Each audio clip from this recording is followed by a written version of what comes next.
Sir जी, बवासीर हो जाती है, मस्से निकल आते, उठने बैठने में तकलीफ होती है, ऑपरेशन करवाते, फिर से ऑपरेशन का कहा जाता है। इसका हर्बल में कोई प्रॉपर कोई मुस्तकिल इलाज बता दें। अस्सलाम वालेकुम नाज़रीन। पायल यानी कि बवासीर, खून आता है या मस्से यानी कि दाने बन चुके हैं, सोजश, दर्द, जलन के प्रॉब्लम्स आपको बढ़ते जा रहे हैं।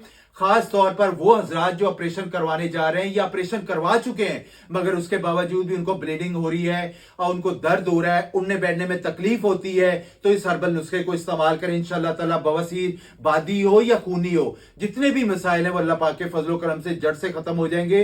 सिंपली लेना है क्या आप लोगों ने, मिसबर ले लेना है 50 ग्राम, सना मक्की 30 ग्राम, काली मिर्च 30 ग्राम, अजवाइन देसी 45 ग्राम, सुहागा ले लेना है 15 ग्राम। थोड़े से घी में आपने इसको क्या फ्राई कर लेना है और बाद में पाउडर बनाकर कस्टर्ड ऑयल के अंदर इसको मिक्स करके आपने इसको गोलियां बना लें और एक गोली रोजाना रात को सोने से पहले नीम गर्म दूध के साथ इस्तेमाल करें। इसके इस्तेमाल से इंशाल्लाह ताला पुरानी से पुरानी कब्ज, बवासीर हमेशा के लिए खत्म हो जाएगी।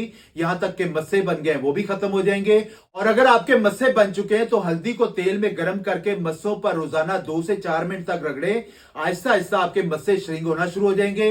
ऑपरेशन की तरफ हरगज नहीं जाना है। ऑपरेशन करवाने के बाद आपको दोबारा ये प्रॉब्लम्स आएंगी। आप इसको इस्तेमाल करें इंशाल्लाह ताला। मैं कहता हूं पायल्स चाहे जितनी भी पुरानी है, चाहे आपको बादी बवासीर है, खूनी बवासीर है, एक तो मेडिकेशन इस्तेमाल करें और दूसरा ये आपको मैंने जो मस्सों पे जो हल्दी को तेल में गर्म करके मैंने बताया कि इस्तेमाल करें। इंशाल्लाह ताला पाइल्स का मसला आपका हमेशा के लिए खत्म हो जाएगा और आपको किसी दिक्कत परेशानी का सामना नहीं करना पड़ेगा।